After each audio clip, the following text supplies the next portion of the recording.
नमस्कार, मैं Mrinal. Right to speech में आपका स्वागत है। मैं पहुंचा हूं जंतर मंतर पर। जैसे कि जो आप लोगों को पता होगा कि नवाब सतपाल तंवर सिंह ने संविधान बचाओ एक आह्वान किया था कि जंतर मंतर पर 1 तारीख को यहाँ पर एक धरना रहेगा उन्हों की तरफ से। और जिस तरीके से यहाँ पर एक प्रोटेस्ट किया गया, तो फिर हालांकि सतपाल तंवर जी से मेरी मुलाकात नहीं हो पाई, लेकिन उनके कार्यकर्ता मेरे साथ में मौजूद हैं, तो मैं उनसे बात करूंगा कि संविधान विरोधी जो ताकतें हैं, जो कि आए दिन तरह तरह के एविडेंस उसमें जो यानी कि देखने को मिल रहे हैं, तरह तरह के जो बिल देखने को मिल रहे हैं, हालांकि कुछ ऐसा हो रहा है जो कि असमंजस पैदा कर रहा है। तो इन्हीं मुद्दों पे मैं बात करूंगा। तो नमस्कार सर, पहले तो मैं आपका नाम जानना चाहूंगा। मेरा नाम अमृतलाल जी, कहाँ से हैं आप? मैं दिल्ली से हूँ। दिल्ली से हैं जी। क्या विषय रहा है आज का? आजकल एक्चुअली मेरा विषय अम्बेडकरवादी साहित्य 1996 से है। जी जी। मैंने 160 किताबें छापी है अपने पैसे से। मतलब दलित बुक ट्रस्ट की स्थापना मैंने की थी। जी, जोरदार तालियां। अरे मैं छोटा सा आदमी हूँ। मैं दिल्ली यूनिवर्सिटी से मैं रिटायर हुआ हूँ एज एसोसिएट प्रोफेसर। अच्छा। तो इसलिए मैं इधर आया था देखने, लेकिन मैं उधर अंदर नहीं जा पाया, जैसा कि अभी ये बता रहे हैं। अच्छा, ऐसा लग रहा है कि संविधान के साथ में काफी टाइम से देखने को मिल रहा है कुछ हस्तक्षेप हो रहा है जो कि नहीं होना चाहिए। हाँ, हस्तक्षेप मतलब डॉक्टर अम्बेडकर ने जो बनाया था वो एक परफेक्ट कॉन्स्टिट्यूशन था। अब छेड़छाड़ अगर हो रही है तो ये दुर्भाग्यपूर्ण है। तो यानी कि मैं विषय को लेकर के बात करूंगा कि आप में से अगर कोई मौजूद रहे हो तो किन विषय को लेकर के कोई सार्वजनिक बात हुई हो। भैया हमारे साथ बड़े भाई कहीं से तो आए हो?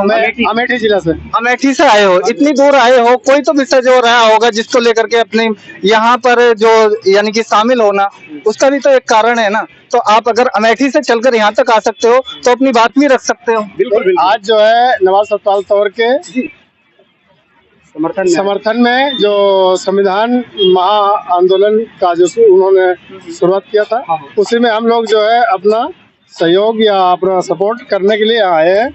और सभी इसमें बहुजनों को एक होकर के और संविधान की रक्षा हेतु काम करना चाहिए। नहीं, ऐसा लग रहा है कि संविधान के साथ आए दिन छेड़छाड़ हो रही है, तो फिर ऐसा लग रहा है कि ये नहीं होनी चाहिए। ये तो सभी बहुजनों के लिए नहीं, पूरे भारतवासियों के लिए दुर्भाग्यपूर्ण है। लेकिन कहीं तक वहीं पे गुटबंदी की बात करूं कि माननीय काशीराम जी ने कहा था कि कहीं तक जितने गुट होंगे उतना ही जो असमंजस पैदा होगा, तो उस बात पर भी सहमत नहीं है। नहीं, बहुजन समाज का ही नुकसान है उसमें, बहुजन समाज का ही नुकसान है। उन्होंने एक किताब छापी थी चमचा, ठीक है, तो चमचा युग जो छापी थी, तो फिर उसका प्रभाव आज तक देखने को नहीं मिला। हालांकि तरह तरह के हर आप किसी भी डिस्ट्रिक्ट में चले जाइए, 2-4 संगठनों के लोग मिल जाएंगे। इस पर क्या कहेंगे? नहीं, मिल जाएंगे, वो सब अपना अपना नेतागिरी अलग अलग चमकाने के चक्कर में है। अलग अलग जो दल है वो भी कहीं न कहीं राजनीतिक में अपना अपना एक अलग छवि बनाने के चक्कर में और राजनीति में मलाई काटने के चक्कर में वो खाली संगठन बना के घूम रहे हैं। माननीय काशीराम जी के ऊपर बात करूंगा। जिस तरीके से उन्होंने एक इतनी मजबूत दीवार खड़ी करके गए थे कि आने वाले कल में उसको कहीं तक यानी कि मात नहीं दी जा सकती, लेकिन मैं जिस तरीके से देख रहा हूं कि हम 2023 में हैं और फिर आप देख रहे हो कहीं तक बीएसपी या जिस तरीके से पेश किया जा रहा है कि बोल रहे हैं कि कमजोर हो गई है, उसके बारे में 2 शब्द कहेंगे आप? मैं सैकड़ों शब्द कह सकता हूँ, क्योंकि माननीय काशीराम जी मेरे पड़ोसी, बल्कि मैं उनका पड़ोसी था। मुझे बड़ा गर्व होता है इस बात के ऊपर। करोल बाग में वो रहते थे, मतलब उनका original office Karol Bagh हरदयान Singh road पर था और मैं भी हरदयान सिंह रोड पर ही रहता था। 42 साल में वहाँ रहा हूँ। फिर जब उनकी डेथ हो गई तो हुमायूं रोड पे मैं भी गया था। उनकी डेथ में वहाँ पर लोगों को बैठने नहीं दिया जा रहा था, मुझे बड़ा बुरा लगा, लेकिन मैं जिद करके बैठा था। मैं माननीय काशीराम जी मेरे पड़ोसी हैं, मैं उनका सम्मान करता हूँ। वो इतने महान आदमी थे, उनके पास 5 रुपए थे एक बार जेब में, और उनको ठंड लग रही थी जी। और उन्होंने करोल बाग में आ रहे जो रोड है ना, रोड, वहाँ पर लोग पुराने कपड़े बेचते थे फटे हुए, तो उनके पास वो गए। तो उन्होंने कहा कि 5 रुपए में मुझे कोट दे दो।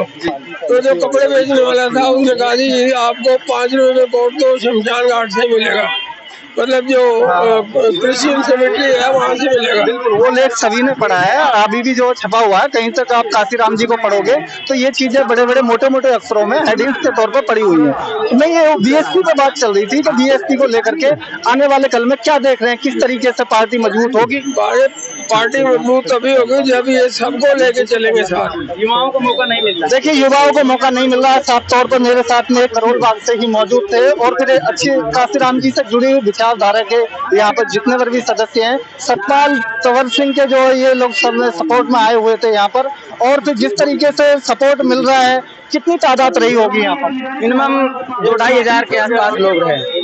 देखिए, 2 से 2,500 लोगों का यहाँ पर, यानी कि इतने लोग यहाँ पर मौजूद रहे थे, तो आप साफ तौर पर देख सकते हो कि कहीं तक यानी कि जो नींव थी वो आज भी मजबूत है, पर लेकिन दिखाया ऐसा जा रहा है कहीं तक बीजेपी अपनी बात रखती है, अन्य दल भी अपनी बात रखते हैं, लेकिन कहीं तक 80 या 85% लोग, जो कि एक अच्छा दबदबा जो कायम करने में अभी तक पूरी तरीके से देखे जा सकते हैं, उसको लेकर के किस तरीके से दुष्प्रचार चल रहा है ये किसी से छुपा नहीं है। बने रहिए मृणाल के साथ में, धन्यवाद।